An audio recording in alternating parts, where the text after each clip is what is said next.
하지만 이 구절만 이제 언급하는 경우에 있어서 이번에도 이들이 주장하고 있는 얼토당토 않는 그 신학적인 말 몇 가지만 말씀드리겠습니다. 두 가지 정도 말씀드리겠습니다. 먼저 그들은 사람은 범죄하여 전적으로 타락, 부패, 무능함으로 자신의 자력으로는 구원을 얻기가 불가능하다.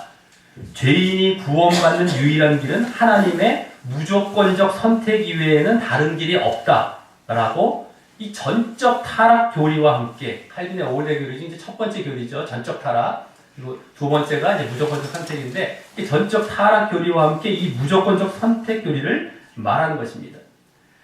그러면서 또 그들이 성경보다 더 잘 사용하는 그 근거로서 사용하는 웨스트민스터 신앙고백서를 근거로 들어서 9장 3항에 사람이 죄의 상태로 타락함으로 인해 구원을 가져올 만한 영적 선을 행할 의지력을 다 잃어버렸다. 그러므로 자연인은 선을 전혀 싫어하게 되고 죄에서 죽어 있어 자기 자신의 힘으로 자신을 회개시키거나 자신을 회개시키도록 준비할 수도 없게 됐다라고 하였다고 합니다.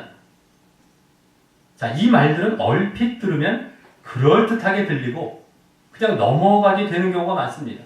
그래서 그런가? 맞아. 이러면서 막 그냥 막 우리는 정말 아무것도 못해. 하나님께서 다 하신다. 무조건 선택. 거기에 그 분위기에 싹 넘어가 버려요.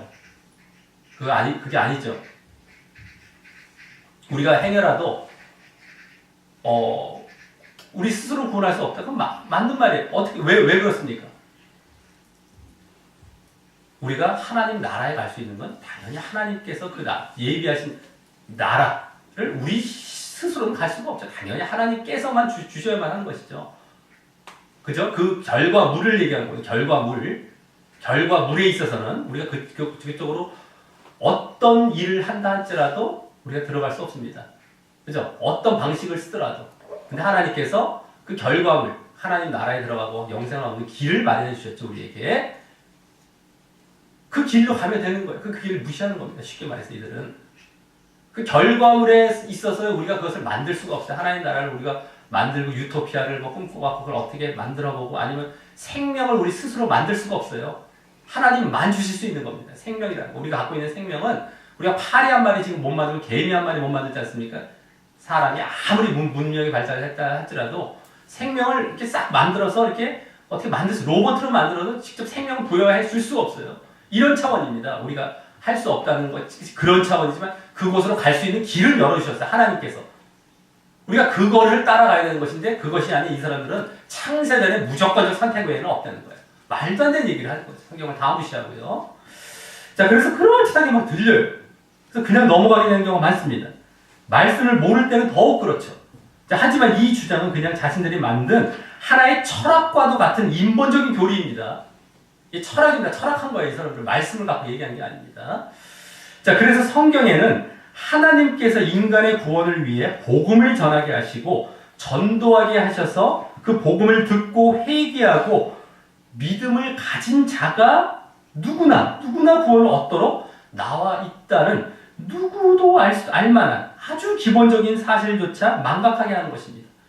이게 가장 성경에서 이제 주장하고 외치고 있는 우리를 향한 초청이죠. 복음이고요. 근데 그것도 다 무시해요. 이들의 복음은 쉽게 말해서 예정했다고 전하는 것이 이들은 복음이 되는 겁니다. 쉽게 말해서 그렇게 되면 전도할 필요도 없고, 야, 당신 예정됐는데 그 안에 들어가겠습니까? 맨날 묻고 다니면 돼요.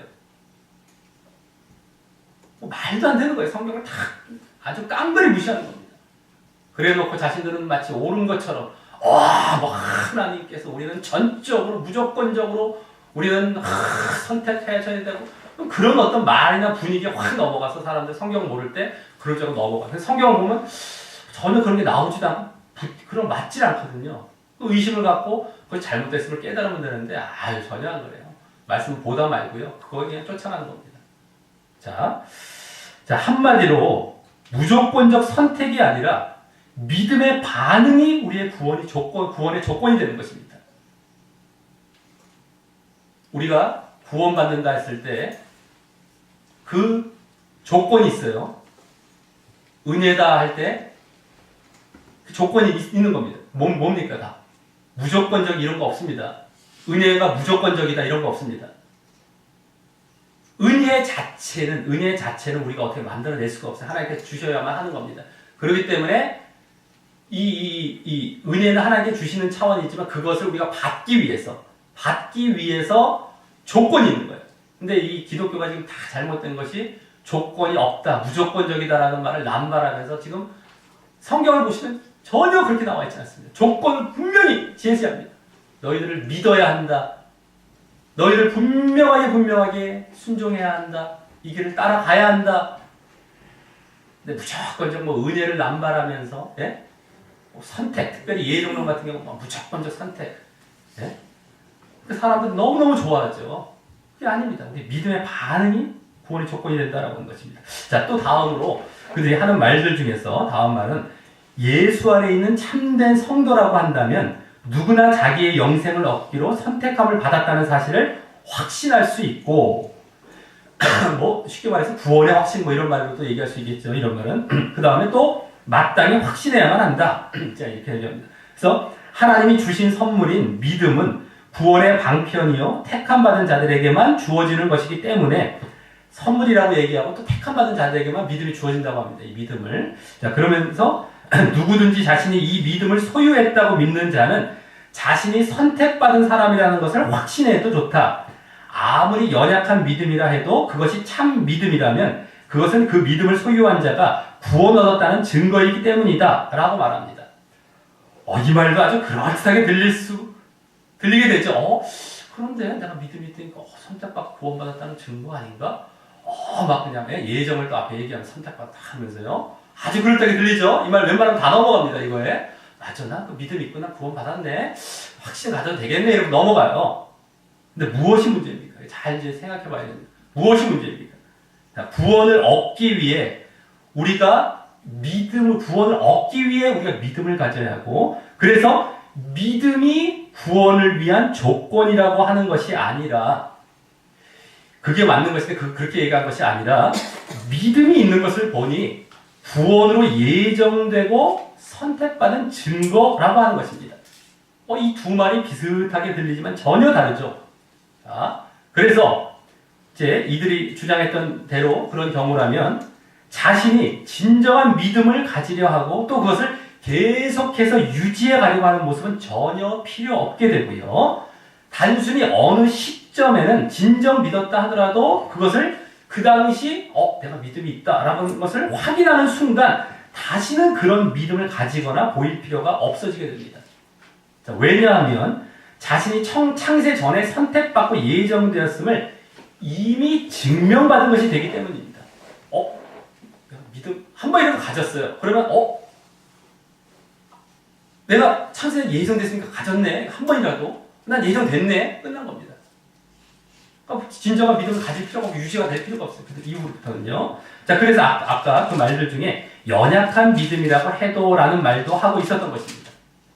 연약한 믿음이라 하더라도 잠깐 믿던 성장하지 않고 머물러 있던 어쨌든 그 믿음만 살짝 보였다면 그건 예정됐고 구원받는다 이런 식이에요. 자, 그리고 이러한 주장 때문에 한 번 믿으면 영원한 구원이라는 말도 안 되는 그러한 주장이 파생되는 것이고요. 이런 데서도 또 믿음을 유지하고 끝까지 지속하는 모습은 전혀 이들은 무지하고 알지도 못해요. 믿음을 유지해야 된다. 그것을 끝까지 지속해야 된다는 얘기는 거의 하진 않습니다. 잘 들어보지 못할 거예요. 이 기독교 이 가운데서도. 그게 얼마나 성경에는 많이 나오는데 그러면 아예 무지해. 알지도 못해요. 무지할 뿐만 아니라 무시도 해버리죠. 자, 대신에 단순히 과거에 한번 믿었던 것에 만족해하며 그 이후에는 방종의 삶이나 또 세상과 육신을 쫓는 삶을 살면서도 그건 어떻습니까? 전혀 믿음의 모습이 아님에도 그것은요. 그럼에도 스스로는 믿음이 있다고 착각하고 또 구원을 받는다고 스스로 아니하며 계속 그 거짓 신앙의 상태를 이어가다가 결국 멸망으로 가게 되는 것입니다. 그리고 그들이 자신들이 좀 뭔가 앞뒤가 안 맞고 좀 뭔가 남들에게 보이기에 좀 뭔가 좀 걸리니까 믿음의 모습을 그들이 혹 보인다 할지라도 그것은 그냥 껍데기적으로 율법적이고 껍데기적이죠. 진정한 믿음이 아니라 껍데기적으로 이제 보이게 되고 말입니다. 전에도 말씀드렸던 예수님의 아주 가장 큰 병폐 중에 하나인 방종이나 외식 그 모습이 이제 뭐 이런 데서 다 드러나는 거예요. 뭐 방종이나 외식으로 다 흘러가죠. 진짜 믿음이 아닙니다. 이들은요. 했다 하더라도. 자, 근데 그렇지 않으려면 자신들이 그렇게 잘못된 모습을 보이지 않으려면 결국 예정론과 모순이 되게 됩니다. 자신들이 정말 믿음을 유지해 간다던가 바른 믿음에 진정한 믿음을 보이려고 한다면은 자신들이 주장했던 예정론과 모순이 되게 돼요. 왜요? 이미 예정됐다고 확인까지 됐는데 자신들 그럴 필요가 없는 거거든요. 자, 그러니 이 예정론은 그렇게 모순에 부딪히던 아니면 이러한 잘못되고 거짓된 신앙을 허용하든 그렇게 할 수도 없어요. 그렇게 할 수도 없고 아니면 결국에 잘못된 것을 허용할 수밖에 없어요. 그래서 이 둘 중에 하나입니다. 둘 중 하나를 해야 하는데 그러기에 완전 거짓 교리인 것이니 이런 경우에도 잘 보면 그냥 여실히 드러나고 증명이 되게 되는 것입니다. 자, 그럼에도 많은 사람들이 앞뒤 생각할 것 없이 막 생각도 안 해요. 그리고 맹목적으로 이걸 추정하게 되니 이 얼마나 나중에 그들 스스로의 잘못이고 또 스스로가 책임져야 할 행동을 하고 있는 것입니까?